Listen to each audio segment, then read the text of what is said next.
자, 처음 수업을 들으셔서 앉아있기도 쉽지 않죠. 근데 이제 지금부터 하는 게 이제 그나마 좀 새로운 이제 내용을 들을 수 있는 본론에 해당하는 내용입니다. 지금 이 단원 부동산 개념이라는 것을 지금 공부하는 거거든요. 이게 이제 총론에서 그나마 중요한 단원이 요겁니다. 총론에서 한 3문제 정도 출제된다 그랬죠. 총론에서 이제 공부를 해둬야 되는 개념이 이제 부동산 개념이라는 파트가 있고요. 그 다음에 이제 부동산 분류가 있습니다. 부동산 분류. 자, 요 두 단어는 반드시 해야 됩니다. 요거는 반드시 해야 되고요. 근데 뭐 별표가 3개까지 정도는 안 해요, 사실은. 근데 그나마 그래도 해야 되는 내용입니다. 이 2개 정도면 상당히 그래도 중요한 내용입니다. 3개면은 반드시 해야 되는 거예요. 무슨 일이 있더라도 해야 되는 거고요. 다음에 세 번째 부동산 특성이라는 단원이 있어요. 이 단어는 시간을 많이 들이지 말 것, 이렇게 말씀을 드립니다. 시간을 많이 들이지 말 것.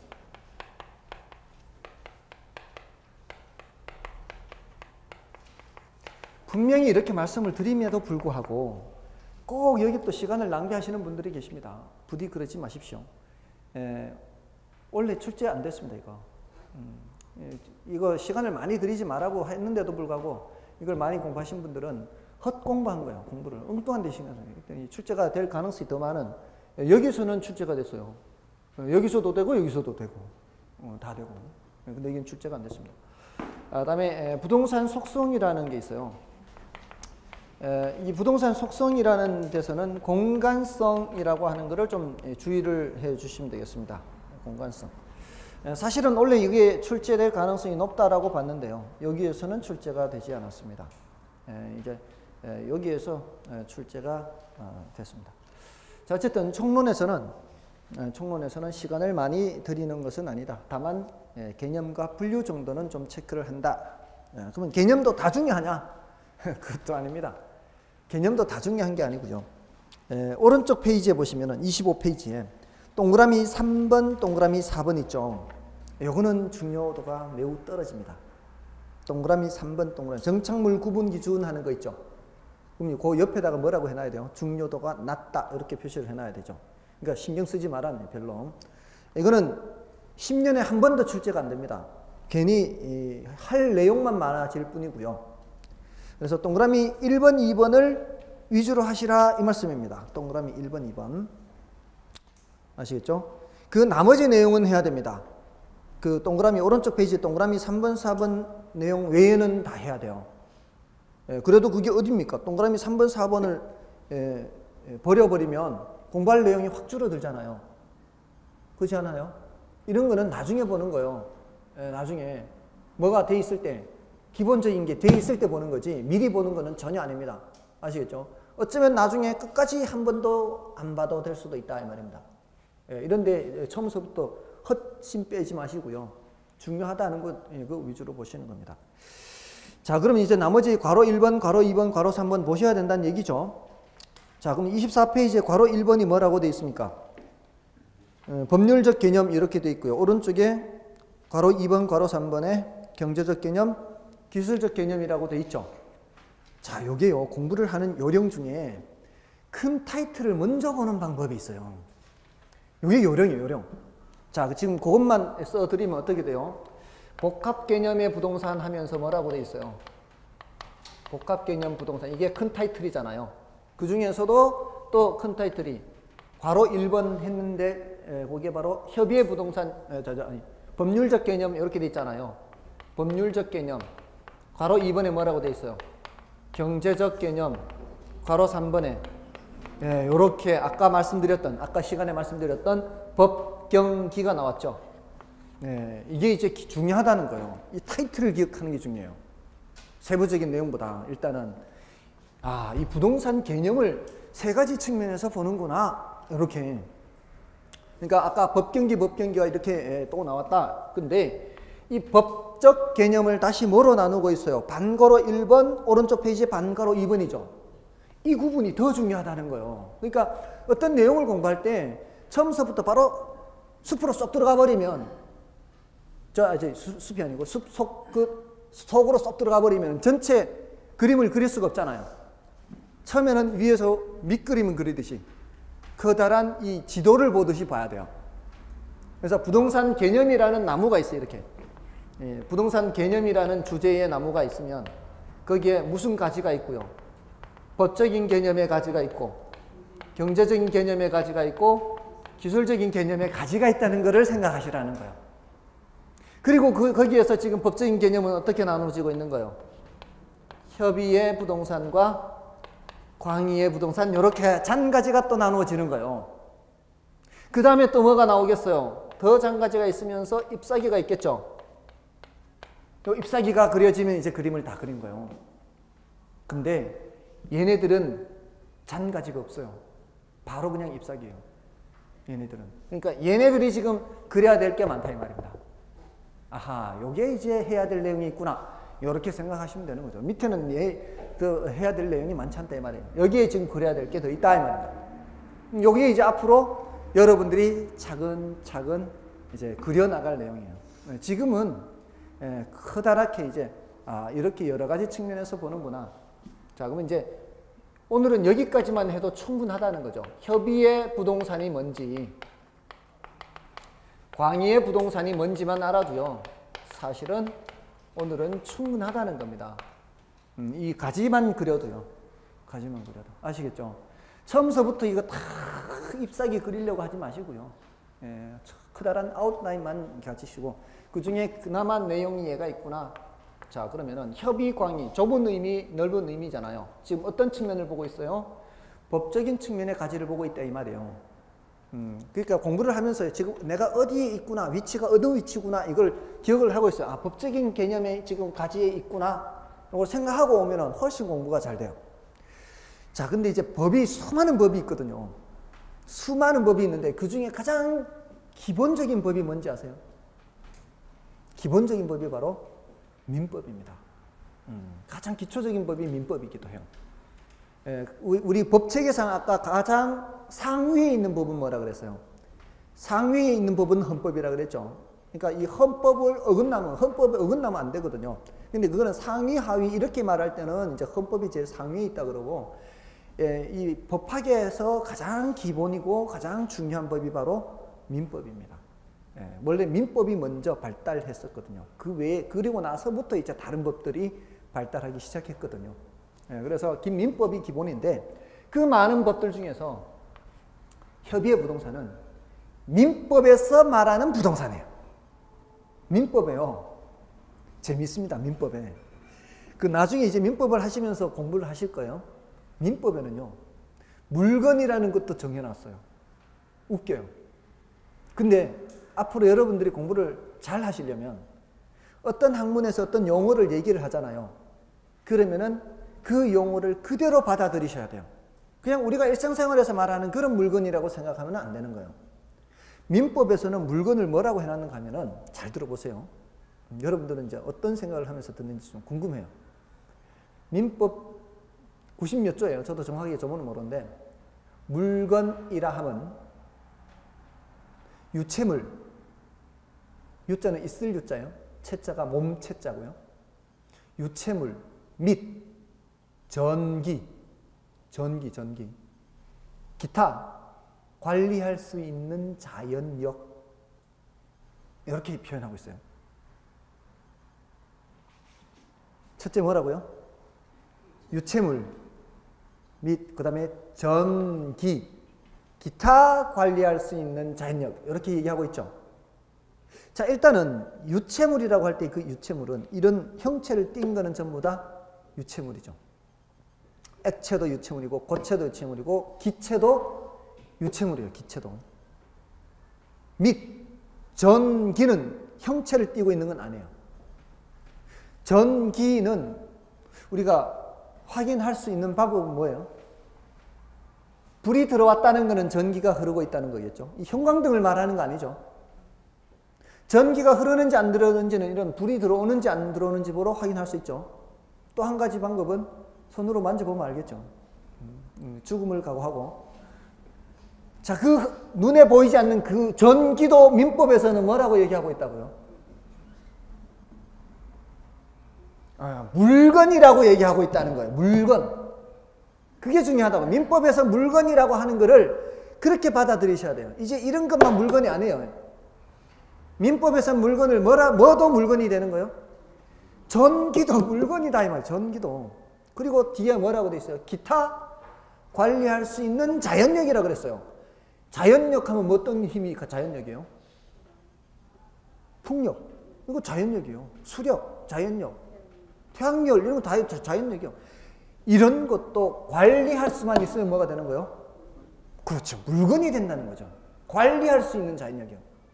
그러니까 전기를 관리할 수 있는 자연력의 대표적인 예로 들어놓은 거예요. 사실은 민법에서. 그러니까 뭐라고 돼 있어요? 전기, 기타 관리할 수 있는 자연력 이렇게 있는 거예요. 그 관리할 수 있는 자연력의 대표적인 거를 뭐라고 예를 들고 있는 거예요? 전기라고 예를 들고 있는 거예요. 됐습니까? 이제는 그냥 그대로 받아들여야 돼요. 민법에서는 물건이라 하면 유체물, 및 이런 형체를 띠고 있는 것뿐만이 아니라 및 전기, 기타 관리할 수 있는 자연력도 다 물건이라고 얘기한다는 겁니다. 그래 놓고는요, 이제 거기까지는 사실 제가 신경 쓸 바도 아니에요. 저는 신경 쓸 필요도 없어요. 저는 부동산에 대해서만 신경 쓰면 되니까. 민법 99조 1항에 가면 뭐라고 되어 있는가 하면 부동산이라 하면 이제 나오는 거예요. 부동산이라 하면.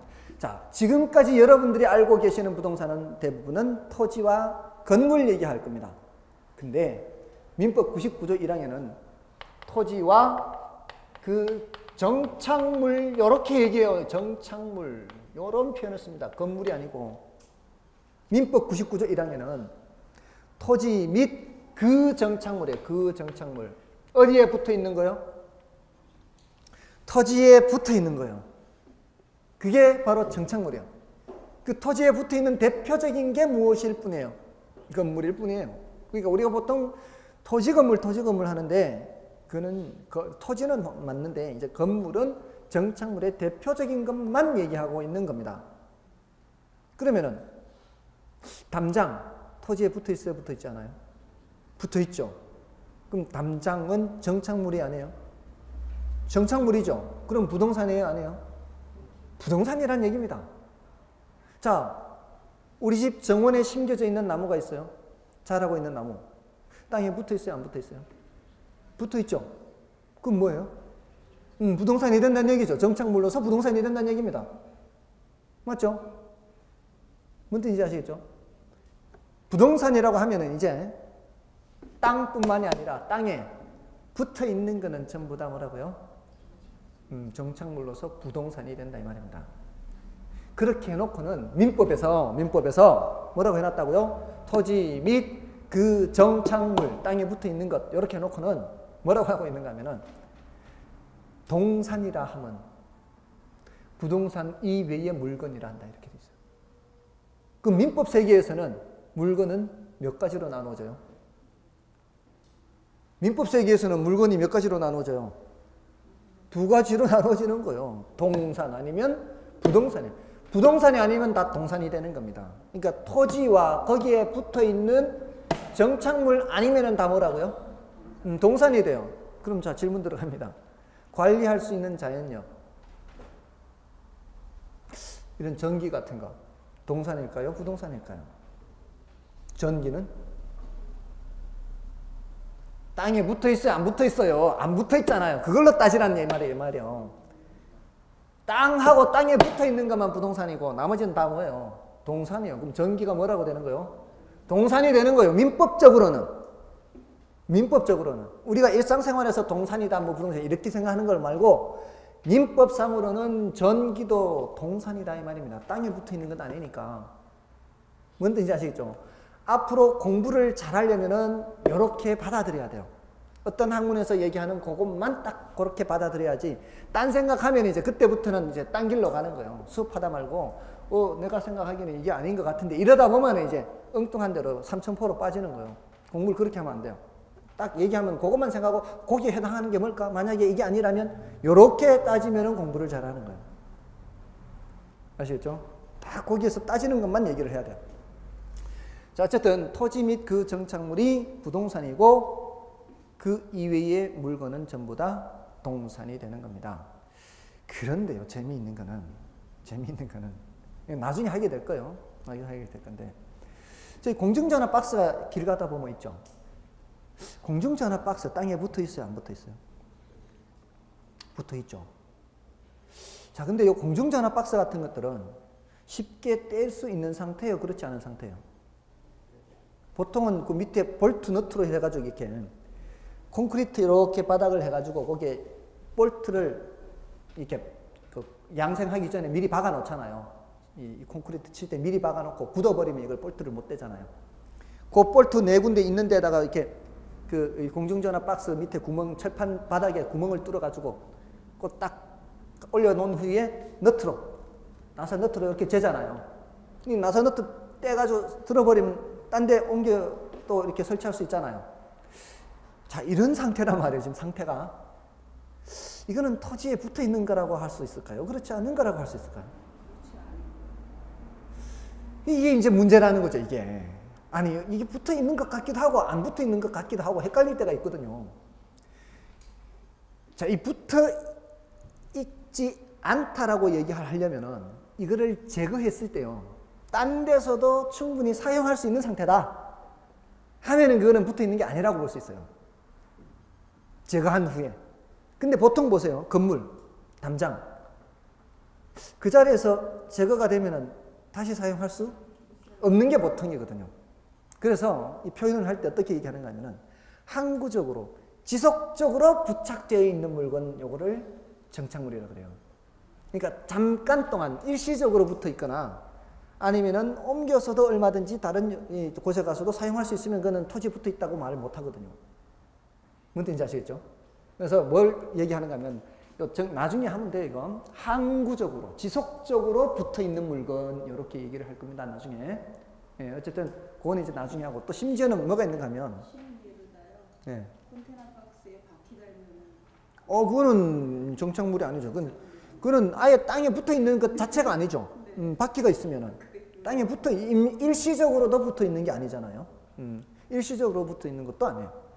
자, 어쨌든 그런 거. 또, 여러분들 그 정원수 파는 집 있죠. 정원수 파는 집에 심겨져 있는 정원수가 있고요. 우리 집 마당에 심겨져 있는 정원수가 있어요. 우리 집 마당에 심겨져 있는 정원수는 이게 죽을 때까지 그 자리에 있는 게 보통이죠. 거의 대부분은. 집 팔 때 정원수만 따로 떼서 파는 경우도 있기는 있겠지만 거의 없다라고 봐야 되잖아요. 나무가, 수많은 나무가 있잖아요. 세상에 지금 이 밖에 나가면 다 나무 심겨져 있어요. 저 나무가 저 자리를 벗어난다는 것은 거의 대부분은 베어 없어지거나 죽어 없어지는 거예요. 대부분은. 그러니까 그 놈은 그 자리에 항구적으로 부착되어 있다라고 볼 수 있는 거예요. 대부분의 나무는. 근데 정원수 파는 집에 심겨져 있는 나무는 죽을 때까지 그 자리에 있는 게 아니고 임자만 나면 딴 데로 옮겨갈 것이 이미 예정되어 있죠. 이거는 죽을 때까지 그 자리에 있는 것이 아니기 때문에 이건 정착물이라고 보면 안 되는 거예요. 그런 것들은 뭐라고 보는 거예요? 동산으로 보는 거예요. 그러니까 같이 똑같은 뿌리를 땅에 받고 있는 나무라 할지라도 그런 나무를 뭐라고 하는 거는 가식의 수목이라고 해요. 가식, 임시로, 거짓 가짜 써서 가식, 심을 식자, 잠깐 동안 심겨져 있는 나무다, 이런 의미예요. 그런 거는 동산이 되는 겁니다. 그래서 이게 개념을 공부하는 이유가요, 이게 만만치가 않은 거예요. 이게 정확하게 이게 부동산이냐 아니냐에 따라서 그 법적 운명이 또 달라지거든요. 법적 운명이. 동산인 경우하고 부동산인 경우하고 이게 법적으로 운명이 달라집니다. 그거는 이제 민법에서 굉장히 중요해요. 그래서 그건 나중에 민법에서 하실 거고. 그래서 일단 동산과 부동산을 구별하는 건 굉장히 중요한 거다라는 얘기입니다. 자, 그게 이제 민법에서 하는 얘기고요. 민법. 근데 이제 광의의 부동산 하면은, 자, 어디서 지금 우리 어떤 가지를 계속 하고 있어요? 법적인 지금 가지 있는 거 지금 계속 다른 가지 안 가고 있습니다. 지금 법적인 개념 하고 있는 겁니다. 법에 민법만 있습니까? 다른 법도 많다 이 말이에요. 다른 법들도 많다. 수많은 법들이 있다고요. 그런 법에서 민법에 이런 이 부동산처럼 뭐 취급하는 그런 부분이 있어요. 어떤 부분인가 하면은 이게 이제 요 부분을 수업을 할 때 가장 어려운 부분이 지금 다른 데서 나중에 배울 거를 부동산 학개론에서 먼저 얘기를 해야 된다는 어려움이 있어요. 공시방법이라는 단어가 있어요. 공시방법. 이거는 이제 공시법에서도 하고 민법에서도 할 거예요. 공시방법. 이걸 개론에서 먼저 말씀드립니다. 이게 뭔가 하면은 이제 드러내 보인다 이런 뜻이에요. 이게 공시라는 말이 보일 시자예요. 보일 시자. 드러내 보인다 이렇게. 뭐를 드러내 보이느냐? 저거 주인이 누군지, 저게 압류가 들어와 있는지 안 들어와 있는지 이런 거를 드러내 보이는 거를 공시라 그래요. 공시. 자, 여러분들 아파트 살려고 하는데 저 주인이 누군지 확인하려면 어떻게 해야 돼요? 등기부 등본 떼봐야 되죠. 거기 압류가 들어와 있는지 안 들어와 있는지, 저당권이 설정되어 있는지 안 되어 있는지 뭐를 확인해야 돼요? 등기부를 확인해야 되죠. 자, 이게 제 걸까요? 제 게 아닐까요? 이거 확인하려면 등기부 확인해야 돼요? 아니죠. 이런 물건 등기부 있어요? 없어요? 없잖아요. 이게 아주 중요한 차이예요. 동사는 이게 제 것이다 아니다를 다른 사람들한테 알리는 방법이요. 점유입니다. 점유. 이걸 제가 갖고 있잖아요. 그러면 여러분들은 저게 누구 거다? 저 사람 거구나 이렇게 생각을 할 거란 얘기입니다. 이걸 점유라 그래요. 점유. 그러니까 동산의 경우 이건 여러분들이 지금 갖고 계시잖아요. 갖고 저분 거겠구나. 이분 거겠구나. 이렇게 생각을 할 거란 얘기죠. 동사는 점유가 공시방법이에요. 드러내 보이는 거예요. 동사는 점유입니다. 점유. 근데 부동산은 점유가 아니에요. 제가 지금 살고 있어요. 집에. 그 집이 제 집일까요? 아닐까요? 점유는 하고 있어요. 제가. 제 집인지 아닌지는 뭘 떼봐야 된다고요? 등기부를 떼봐야 돼요. 점유 가지고는 안 된다 이 말이에요. 점유는 제가 하고 있지만 그게 제가 쇠도로 살고 있는 집일 수도 있잖아요. 뭔 뜻인지 아시겠죠? 자, 이게 공시방법이 동산과 부동산이 다르다는 거예요. 부동산은 공시방법이 뭐라고요? 등기라고요. 동산은요? 점유라는 거예요. 점유. 아주 중요한 거예요. 이게 차이가. 법적으로 굉장히 중요한 거죠. 자, 그런데 보세요. 제가 오늘 자동차를 몰고 왔거든요. 그 자동차가 제 걸까요? 아닐까요? 제가 늘 몰고 다녀요. 지난주도 몰고 오고 이번 주도 몰고 오고 다음 주도 몰고 올 거예요. 그 자동차가 제 거일까요? 아닐까요? 자동차 점유하고 있으면 제 건가요?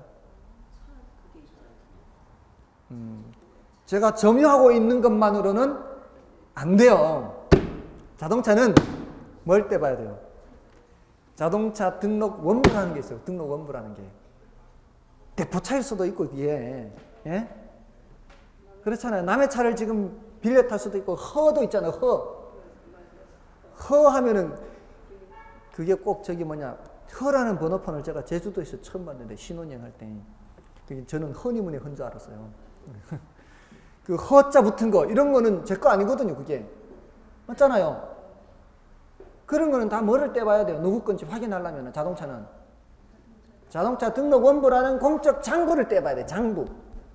근데 이 공적 장부가요, 다 법이 따로 있다는 거 아십니까? 자동차 등록법이라는 법이 있어요. 항공기, 선박, 여러분들 덤프트럭 이런 거를 건설기계라 그러거든요. 지게차, 덤프트럭, 포크레인 이런 것도 다 법이 있습니다. 선박법, 그 건설기계 등록법, 각각의 법이 다 있어요. 각각의 법이. 그러니까 민법 말고도 법이 있다는 얘기예요. 민법 말고도. 그런 법에서 이의 소유주가 누군지, 저당이 설정되어 있는지 안 되어 있는지, 압류가 들어와 있는지 안 들어와 있는지 확인하려면 뭐를 떼봐야 된다고요? 그건 등기부나 또는 등록 원부를 떼봐야 돼요. 공적 장부를 떼봐야 그 권리 관계를 확인할 수가 있어요. 그런 것들을 포함해요. 광해 부동산에서는. 그러니까 협의의 부동산을 당연히 갖고 와야 되겠죠. 광해 부동산이니까 위에 걸 그대로 갖고 오면서 거기에다가 뭔가를 더하는 거죠. 요 더하는 놈, 요 놈을 뭐라고 하는가 하면은 준부동산 그래요. 준부동산. 준부동산은 민법상 부동산이란 얘기인가요? 아닌가요? 아니란 얘기죠. 민법상 부동산이면 이쪽으로 얘기하면 되는 거죠. 민법상 부동산은 아닌데 뭐처럼 취급하는 거요? 민법상 부동산처럼 취급하는 거죠. 우리 준공무원이란 말 하잖아요. 준공무원이 공무원이 아니에요. 준공무원이 공무원이 아니에요. 공무원 아니잖아요.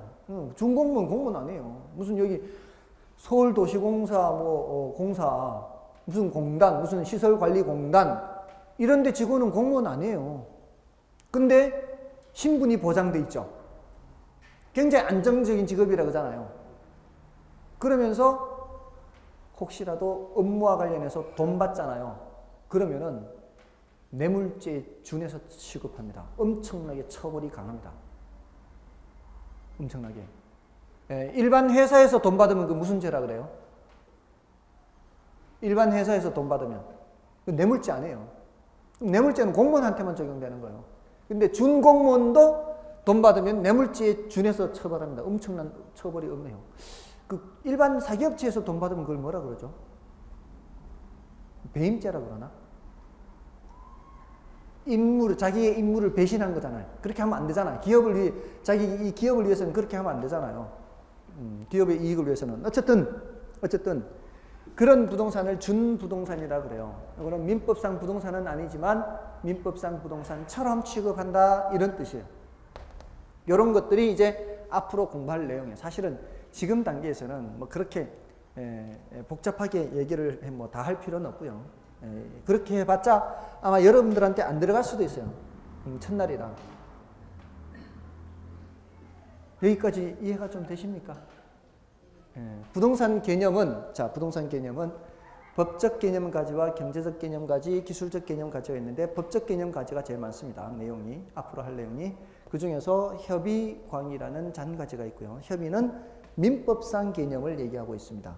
광의의 부동산은 민법상 개념에다가 플러스 준부동산이라는 것을 더합니다. 이 준부동산은 뭐 자동차 등록법이라든가 뭐 선박법이라든가 이런 각각의 개별 법률에 의해서 그 소유 관계를 표시를 해 두기 때문에 그런 등록 원부를 떼봐야만 권리 관계를 확인할 수가 있어요. 그래서 이 준부동산은 특징이 민법상 부동산은 아니지만 공시 방법이 뭐란 얘기예요? 준부동산은 민법상 부동산이 아님에도 불구하고 공시 방법이 등기나 또는 등록 같은 이런 공적 장부에다가 기록하는 방법이라는 얘기입니다. 이게 큰 특징이에요. 되셨죠? 요거 이제 자세한 내용은 이제 나중에 하시면 되고요.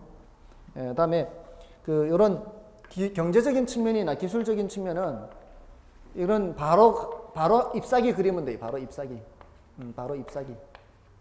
따로 가지가 없어요. 이거는 이제 용어만 구별만 할 수 있으면 돼요. 경제적인 측면에서는 부동산도 상품이라는 겁니다. 상품. 여러분들 경제학이라는 학문이 어떤 학문인지 좀 들어보셨나요? 경제라고 하는 거는요, 다른 게 아니고 상품의 생산, 유통, 소비를 다루는 게 경제입니다. 경제. 상품을 생산하지 않습니까? 생산하면 이게 유통이 되죠. 소비가 되죠. 없어지잖아요. 만들어지고 소모가 되잖아요. 이 과정이 다 경제입니다. 이게 활발하게 돌아가지 않습니까? 경기가 좋은 거고요. 경제가 잘 돌아가는 거고요. 이게 활발하지 못하면은 경제가 안 좋은 거죠. 경기가 불황이다. 이렇게 얘기를 하는 거죠. 생산, 유통, 소비 활동이 활발하면 경기가 좋은 거고, 생산, 유통, 소비 활동이 둔화되면 그는 경기가 안 좋은 거예요. 그 상품이 생산되고 유통되고 소비되는 거예요. 그 상품이라는 관점에서 보는 거예요. 뭐를? 부동산을. 부동산도 하나의 상품이라는 겁니다.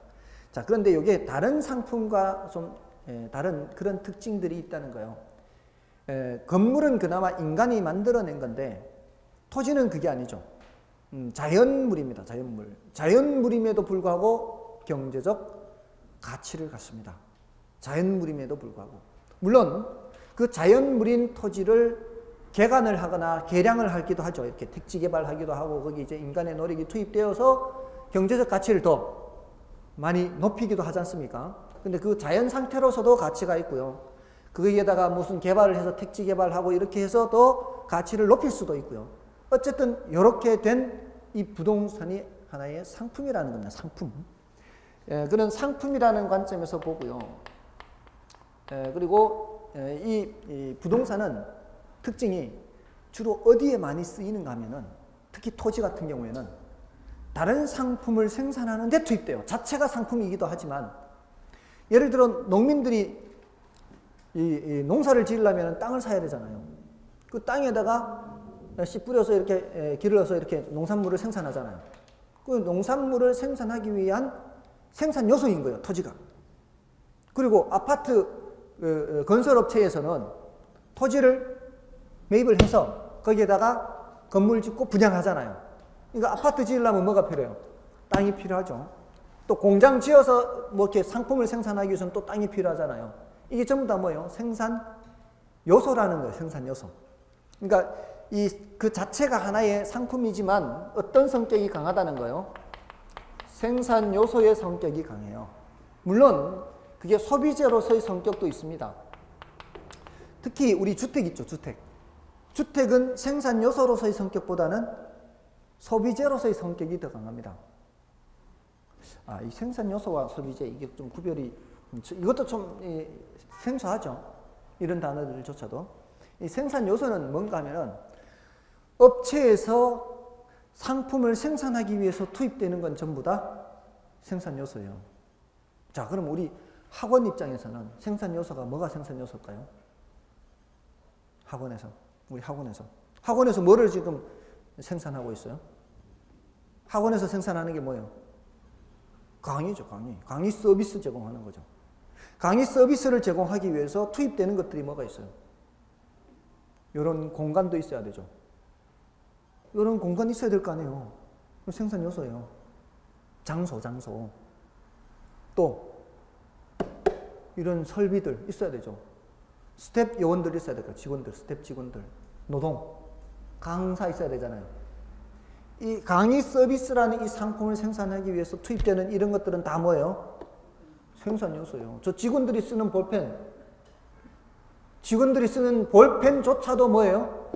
생산 요소예요. 강의 서비스를 제공하려면 볼펜이 있어야 될 거 아니에요. 여러분들이 사서 지금 쓰시는 볼펜은 뭐예요? 그거는 소비재예요. 그거는 그냥 소비하는 거예요. 어떤 상품을 생산하기 위해서 투입되는 게 아니에요. 상품을 생산하기 위해서 투입되는 건 죄다 뭐예요? 생산 요소입니다. 그렇게 생각하시면 돼요. 그러니까 업체에서 구매하는 건 전부 다 뭐예요? 생산 요소입니다. 그게 볼펜이라 해도 업체에서 구매하는 건 다 생산 요소예요. 가게, 일반 가정집에서 구매하는 건 전부 다 소비재입니다. 그건 토지를 할지라도 가게에서 소비합니다. 예를 들어 제가 벤츠 자동차를 샀어요. 근데 벤츠 자동차 이거 긁는 게 걱정돼요. 주차장이 없어요. 옆집한테 땅 이렇게 따로 떼가지고 땅 사가지고 거기 주차장 지어서 지금 그럴 목적으로 토지를 샀어요. 그럴 때는 뭐예요? 그게 소비재가 되는 거예요. 그때는. 아시겠죠? 그래서 그렇게 생산 요소 소비재 또 또 중요한 하나의 자산이죠. 우리에게는 자산이기도 하고 또 자본으로 성격을 갖기도 해요. 경우에 따라 자본으로서의 성격이 있다. 이런 표현들이 나왔을 때 이게 어떤 측면의 개념이다라는 걸 구별만 하면 돼요. 경제적인 측면의 개념이다. 구별만 하면 돼요. 아시겠죠? 이거는 어렵지 않아요. 바로 잎사귀입니다. 이게 다 잎사귀예요. 잎사귀. 경제적 개념. 끝이에요. 더 이상 내용이 없어요.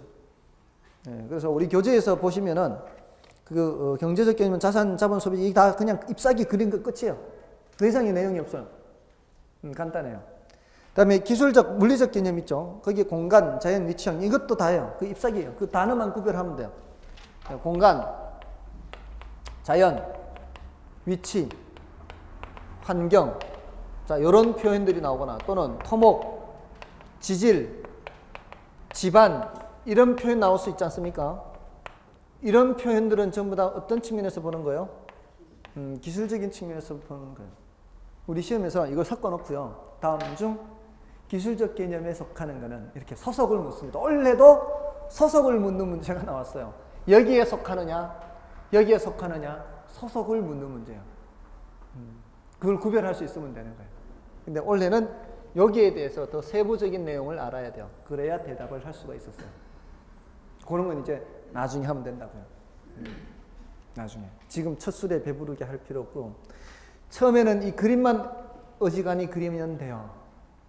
앞으로 내년 한 6월 이 심화 과정까지 끝날 때까지 아니면은 원래 시험 합격한 친구들을 보면은 8월 달까지도 갈피를 못 잡다가 9월 달에 동영 모의고사 과정이 있어요.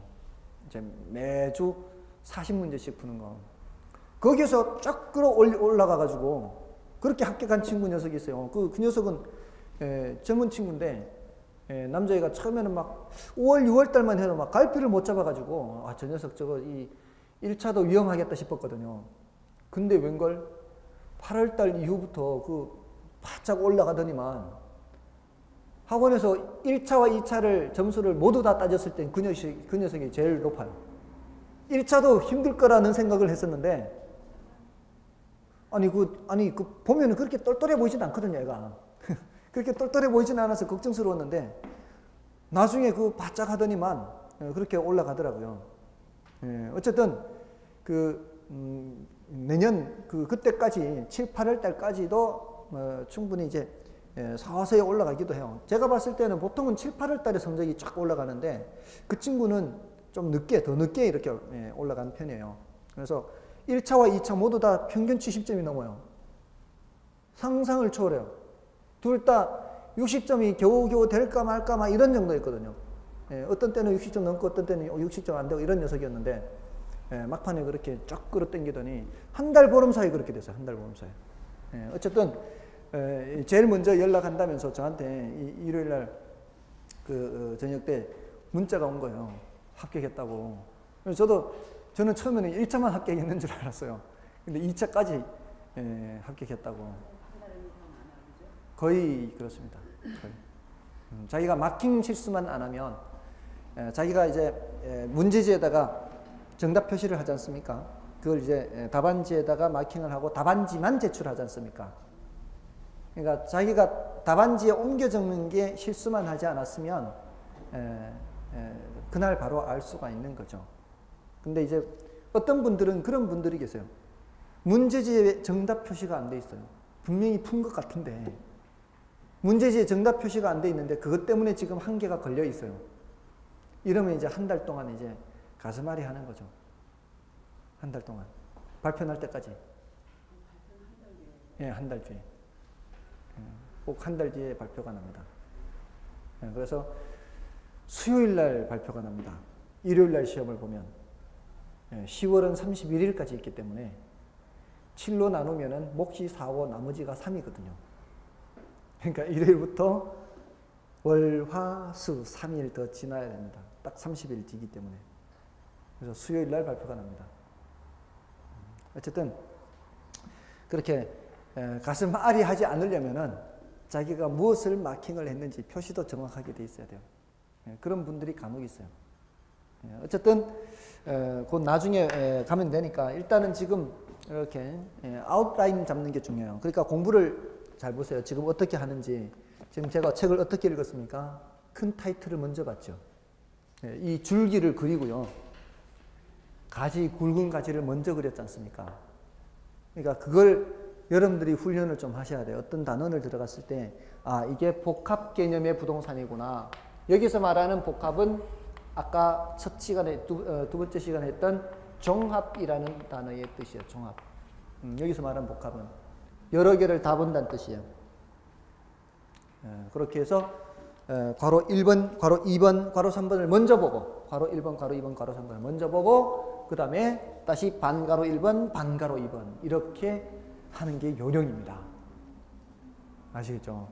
그러니까 세부적인 내용은 몰라도 오히려 이 커다란 걸 아는 게 더 중요하다 이 말입니다. 어떤 부분은 이 자체가 중요해요. 근데 어떤 부분은 이게 별로 중요하지 않은 부분도 있습니다. 그래서 그런 부분들은 이제 같이 나가면서 알려드릴 테니까 걱정하지 않으셔도 돼요. 자, 그러면은 24페이지, 25페이지 중요한 게 해결된 거예요. 해결됐고요. 그 다음에 넘어가시면은 26페이지에 그 공간으로서의 부동산이라는 게 있죠. 요거는 아까 제가 말씀드렸던 요거 공간성이라는 거거든요. 부동산 속성 중에서. 요거는 그래도 좀 체크를 해야 되는 개념입니다. 공간성. 그 다음에 그 밑에 지금 그 개념상 어떻게 돼야 되는가 하면은 그 공간으로서의 부동산이 이렇게 돼야 돼요. 그 위에 뭐가 생략이 되어 있는가 하면은 부동산 속성이라는 게 들어가야 되고요. 부동산 속성. 거기에 괄호 1번의 공간으로서의 부동산 이렇게 돼야 되고요. 괄호 1번의 공간으로서의 부동산. 그다음에 밑에 공간과 관련된 권리, 요거는 그 속에 들어가 있는 거요. 요 속에 들어가 있는 거고요. 그다음에 밑에 위치로서의 부동산이 있죠. 그 위치로서의 부동산이 괄호 2번 이렇게 되는 거예요. 위치로서의 부동산. 이렇게. 그러니까 얘네들이 같은 급이에요. 그러니까 부동산 속성이라는 나무가 있습니다. 부동산 속성이라는 나무가 있으면 여기에 무슨 개념이 있고요. 이게 공간으로서의 부동산이 있고요. 이쪽에 뭐가 있고요. 위치로서의 부동산이 있고요. 또 여기 나중에 이렇게 볼 수도 있습니다. 이렇게 이게 중요도는 떨어지는데 얘네들은 이게 같은 급이에요. 급이 공간, 위치, 환경 이게 같은 급이에요. 아시겠죠? 그 중에서 어떤 게 중요하다고요? 요 공간으로서의 부동산이 중요하다고요. 요런 그림을 요런 나무 그림을요 한 60개 정도 그리시면 돼요. 시험 칠 때까지. 60개면 많은 것 같아요? 적은 것 같아요? 60개 같으면 많은 것 같아요? 시험 문제가 40문제 나옵니다. 시험 문제가 40문제 정도 나오는데 60개 정도 나오면 많은 거 아닙니다. 40개 문제 나오는데 해마다 똑같이 출제됐던 주제에서 출제되는 게 아니거든요. 출제되지 않았던 게 출제되기도 하기 때문에. 근데 거의 거기에서 그것만 하면 거의 해결 다 됩니다. 원래 95점 받았던 그 친구도 다 그냥 수업 시간 했던 거 다 들었다가 그랬지 않습니까? 수업 시간에 했는 데서 다 나온 거예요. 다 알 필요도 없는 거죠. 자, 이 공간으로서의 부동산을 말하는 거고요. 자, 좀 읽어보겠습니다. 그거는.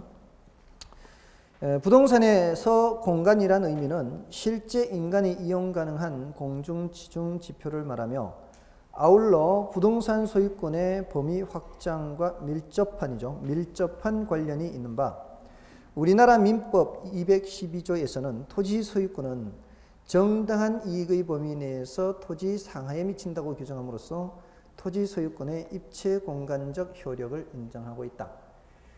지금 여기서 말하는 이 공간이요. 공중 공간도 있지만 어디도 있다고요? 밑으로 지하 공간도 있다는 것을 말하는 겁니다. 그래서 입체적으로 얘기를 하고 있고요. 그래서 공간과 관련된 권리에서 공중권, 지하권, 지표권 이렇게 얘기하고 있죠. 거기 이제 좀 체크를 할 내용들이고요. 앞으로 이제 그 자세한 거를 공부하게 될 겁니다. 공중권 하면은 공중 공간에 대해서 내가 가질 수 있는 권리를 말해요. 근데 내가 가질 수 있는 권리도 있지만 내가 가질 수 없는 권리도 있거든요. 그래서 공중권을 그 옆에다 이렇게 써두세요. 이거 앞으로 하실 거예요. 공중권에는 사적 공중권도 있지만 공적 공중권도 있어요. 사적 공중권은 내 권리가 미치는 영역이고요. 공적 공중권은 내 권리가 미치지 못하는 영역이에요. 그렇게 봐두시면 돼요. 예를 들어서 비행기가 지나가고 있잖아요. 내 땅 위로. 근데 허락도 없이 지나가고 있어요. 그래서 막 격추해요. 돼요? 안 되잖아요. 이거는 내 땅 위로 아무리 지나간다 해도 이거는 내 권리가 미치지 않는 영역을 지나가고 있기 때문에 그는 내가 그렇게 할 수 없는 거죠. 근데 예를 들어 이런 거는 그렇지 않아요. 햇빛을 못 받아요. 지금 저 햇빛을. 앞에 건물이 높이 올라가서. 이런 거는 손해배상 청구할 수 있을까요? 없을까요? 이제는 이제 있어요. 그런 거는 일조권 또는 조망권 이렇게 앞을 볼 수 있는 권리. 한강변에 내가 집을 짓고 괜찮게 앞을 보고 살고 있었는데 앞에 건물을 높이 올리는 바람에 한강을 못 보게 됐어요. 조망권. 이런 것들도 이제 사적 공중권 영역에 점점 인정하고 있어요. 무조건 인정하는 게 아니라 점점 인정하고 있어요. 그래서 경우에 따라 보상을 해주고 있습니다. 배상을 해주고 있고요. 그 다음에 공적 공중권은 이제 관계가 없는 영역. 그렇게 볼 수 있고요. 그 다음에 지표권은 지표를 이용할 수 있는 권리입니다. 건축을 한다거나 경작을 한다거나 뭐 지표수를 이용한다거나. 그다음에 지하권 하면은 지하 공간 이용하는 거거든요. 이것도 사적 지하권이 있고요. 공적 지하권이라는 게 있어요. 이것도 사적 지하권, 공적 지하권. 이거는 사적 지하권은 이제 개인의 권리가 미치는 영역. 공적 지하권은 개인의 권리가 미치지 않는 영역. 예를 들어 여러분들 내 땅 밑에 금맥이 발견됐어요. 금맥. 내 권리가 미칠까요? 안 미칠까요? 우리나라에서는 내 권리가 미치지 않습니다. 토지 소유자의 권리가 지하 매장 광물에 대해서는 안 돼요. 그게 뭐 몇 미터나 이런 규정이 정해져. 그런 것 없이 우리나라에서는 지하 매장 광물은 그렇습니다. 지하에 매장되어 있는 광물에 대해서는 토지 소유권이 미치지 않습니다. 근데 지하수는 괜찮아요. 지하수. 지하수는 괜찮아서 왜 시골에 가면은 펌프 박아놓고 왜 상수도가 공급되지 않는 것은 펌프로 해서 뽑아 올려 먹지 않습니까? 지하수 정도는 괜찮은데 지하 매장 광물은 우리나라에서는 권리가 인정되지 않아요. 근데 나라마다 달라요. 그게 모든 나라가 다 그런 게 아니고요. 우리나라는 그렇습니다. 지하 매장 광물에 대해서는 권리가 미치지 않습니다. 그 정도로만 이제 오늘은 말씀을 드리고요. 그다음에 그 위치로서의 부동산은 있죠. 그는 이제 위치에 따라 접근성이 달라진다. 접근성이 중요하지 않습니까? 사실은 이거는 이제 물리적 거리만을 얘기하는 게 아니에요. 접근성은 우리 예를 들어서 건너편에 가게가 있거든요. 근데 횡단보도가 100m 저쪽 밑에 있어요. 그럼 길은 바로 건너 있지만 100m 내려가가지고 횡단보도 건너서 다시 100m 올라와가지고 다시 돌아오려면은 100m 내려갔다 다시 100m 와야 되죠. 무려 400m입니다. 가게 한 번 갔다 오는데 이런 거는 물리적인 거리는 가까워도 접근성은 떨어진다고 봐야 되죠. 그러니까 접근성은 단지 물리적인 것만 얘기하는 게 아니라 그런 시간적인 거 또는 경제적인 것까지 따진 개념이 접근성이에요. 그러니까 우리가 접근성이 좋아야 된다라고 할 때는 그걸 따지는 거예요. 접근성. 여러분들 저 목동 가보셨습니까? 목동. 목동은요 접근성이 안 좋습니다. 그거는 일방통행길이 많거든요. 일방통행길이 많아가지고 잘못 지나쳐버리잖아요. 가야 될 곳을 지나쳐버리면 다시 그 자리로 오려면은 한참 돌아가지고 가야 돼 이렇게. 그런 거는 접근성이 안 좋은 거예요. 근데 어쩔 수 없어요. 그러나 거기 워낙 사람들이 많이 모여 사는 곳이라 일방통행길을 그렇게 하지 않으면은 이 교통이 너무 혼잡해지기 때문에 어쨌든 접근성이라는 개념 정도 그렇게 파악하시면 되고요. 나중에 또 말씀을 드릴 겁니다. 중요도는 이 공간성이 높으니까. 그다음에 그 오른쪽에 가면 복합부동산이라는 단어 있죠. 이 복합부동산이라는 단어는 요거하고 헷갈리면 안 돼요. 그러니까 이런 거를 구별을 해야 된다 이 말이에요. 이게 복합개념 부동산 할 때는 어떤 거를 생각을 해야 된다고요? 종합적인 측면에서 법적인 측면, 경제적인 측면, 기술적인 측면 이런 모든 측면을 생각해야 된다. 이렇게 해야 되는데 이 복합부동산이라고 하는 것은 단지 구별이에요. 구별. 토지와 건물을 함께 부를 때 복합부동산이라고 해요. 토지와 건물을 함께 부를 때 이렇게 건물이 있고 토지도 있죠. 이 두 개를 동시에 부를 때요. 동시에 부를 때 뭐라고 부른다고요? 복합부동산이라고 그래요. 복합부동산. 제가 몇 년 전에 요 근처에서 후배를 만났는데 이제 감정평가사요. 어디 가냐 했더니 어쩐 일이냐 했더니 평가하러 왔다는 거예요. 어디 있는 물건이냐 했더니 저기 수락산 있죠. 수락산 밑에 입구에 있는 건물이래요. 물건이래요. 근데 이제 그 친구가 그래서 저도 마침 이제 오전 수업을 마쳐서 같이 가자고 이제 갔어요.